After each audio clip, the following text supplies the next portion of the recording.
বিসমিল্লাহির রহমানির রহিম। আমি রায়হান আহমদ, সভাপতি প্রতিষ্ঠাতা বিশ্ব মানবাধিকার রক্ষা সংঘ। আজকে আপনাদের সামনে একটি ভাষণ দিব। হরমুজ প্রণালী না খুললে দুর্ভিক্ষ কেন আসন্ন।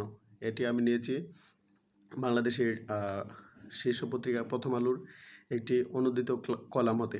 যুদ্ধ অনেক সময় বিশ্বের লুকানো বাস্তবতাকে স্পষ্টভাবে ফুটিয়ে তোলে। পণ্য সরবরাহ ব্যবস্থা যখন পুরোপুরি ভেঙে পড়ার উপক্রম হয়, ঠিক তখনই আমরা বুঝতে পারি এই বিশ্বের টিকে থাকা কতটা নির্ভর করে গুটিকই সরু জলপথ আর কিছু অদৃশ্য বাণিজ্যিক সমঝোতার উপর।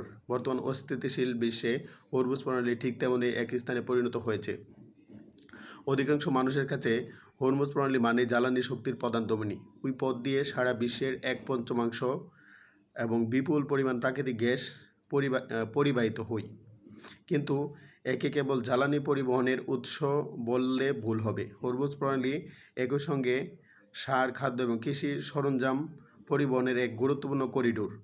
এই জলপথে পণ্য পরিবহন বাধাগ্রস্ত হওয়ার প্রভাব কেবল পেট্রোল পাম্পে সীমাবদ্ধ থাকে না, বরং এর ধাক্কা লাগে শস্যের বাজারে, জাহাজ ভাড়ায় এবং বিমার কিস্তিতে, যার চূড়ান্ত পরিণতি দেখা দেয় সাধারণ মানুষের ডাইনিং টেবিলে।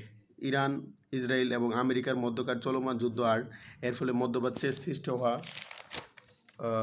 সামরিক উত্তেজনা অতি দ্রুত অর্থনৈতিক সংকটের রূপ নিয়েছে। হরমুজ প্রণালীতে জাহাজ চলাচলে বাধার কারণে জ্বালানি তেলের দাম ব্যাপকভাবে বেড়েছে। তরলীকৃত প্রাকৃতিক গ্যাস বা এনএলজি সংকটের আশঙ্কায় ভুগছে এশিয়ার দেশগুলো। বাংলাদেশে এর প্রভাব পড়ছে সার কারখানায় এবং পাকিস্তানের শিক্ষা প্রতিষ্ঠান বন্ধ রাখার পরিস্থিতি তৈরি হয়েছে। অন্যদিকে জ্বালানির যোগান না থাকায় ভারত ও জাপানের মতো দেশগুলো এখন আবার কয়লার দিকে ঝুঁকে পড়ছে। বইটা আসলে গভীর।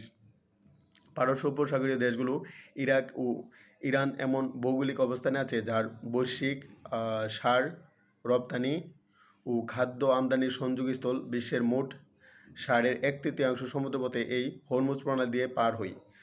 বিশ্ব খাদ্য কর্মসূচি, ওয়ার্ল্ড ফুড প্রোগ্রাম সতর্কবার্তা দিয়েছে যে এই অবস্থা চলতে থাকলে ইরান, আমেরিকা এবং ইসরায়েল যুদ্ধ চলতে থাকলে ইরান যদি হরমুজ প্রণালী বন্ধ রাখে, তাহলে আগামী 2 মাসের ভিতরে বিশ্বের 4 কোটি মানুষ খাদ্য নিরাপত্তাহীনতায় ভুগবে বা তারা চরম ক্ষুধার সম্মুখীন হবে। এই অবস্থা ইন্ডিয়া, পাকিস্তান, মিশর, Thailand, America, Russia, France, Canada, Britain, Italy সহ সারা বিশ্বে অনুভূত হচ্ছে। সুতরাং আমাদের বিশ্বে আমরা কিভাবে খাদ্য নিরাপত্তা, ফুড সিকিউরিটি এনশিওর করতে পারি এবং জ্বালানি নিরাপত্তা বা এনার্জি ক্রাইসিস কীভাবে দূর করতে পারি, সেই জন্য ইরানের প্রেসিডেন্ট মাসুদ পেজেশকিয়ান এবং ইরানের সর্বোচ্চ ধর্মীয় নেতা মোস্তফা খামেনি, আমেরিকার প্রেসিডেন্ট ডোনাল্ড ট্রাম্প এবং ইসরায়েলের প্রধানমন্ত্রী বেঞ্জামিন নেতানিয়াহুর দৃষ্টি আকর্ষণ করছি। যুদ্ধ কোনো সমাধান নয়, আপনারা দ্রুত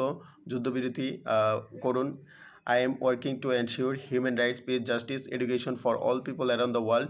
It is my vision to make our world great. I believe that only peace and talk and conversation can make our world great. Save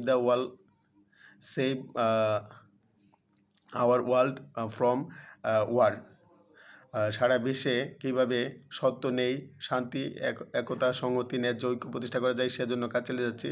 এবং বিশ্বের সকল নারীর প্রতি যৌন সহিংসতা, যৌন নিপীড়ন কীভাবে বন্ধ করা যায়, সেই জন্য বিশ্ব মানবাধিকার রক্ষা সংঘ এবং রায়হান আহমদ একাডেমি কাজ চালিয়ে যাবে ইনশাআল্লাহ।